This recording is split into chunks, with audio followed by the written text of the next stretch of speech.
បងប្រុសម្នាក់នេះអ្នកខេត្តកោះកុងហើយយកអវ៉ាន់ពីកោះកុងមកបន្តទៀតមានកដាមសេះរស់បងប្អូនណាបាទមកដល់កប់តកកសាច់ណែនល្អសិតតែក្ដាមញីបងប្អូនណាខ្ញុំទៅញ៉ាំនឹងម្ដងជាប់ចិត្តនៅហ្នឹងហើយ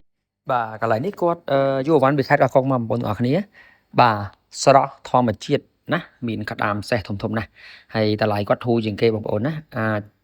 កំងឬក៏មកដល់កន្លែងបានទីតាំងគាត់នៅបរិយាភពថ្មីគម្រោងទី1ផ្លូវជាតិលេខ3កែងផ្លូវបេតុងតែម្ដងបាទអញ្ចឹងបងប្អូនអាចឆាតទៅគាត់មានសេវាដឹកជញ្ជូនដូចគ្នាដែរណាចិត្តឆ្ងាយអីគិតតាមសេវាហ្នឹងណាបាទឬក៏ទៅដល់កន្លែងកំងជាមកហូបឆាឆ្អិនភ្លាមឬក៏ស្ងោរចំហុយអីបានមួយសេតតែម្ដងណាហើយកដាមនេះគឺកដាមរស់កប់តកកមកកដាមវាច្រើនដាមញីកន្លែងគាត់ណាហើយសាច់ណែនល្អ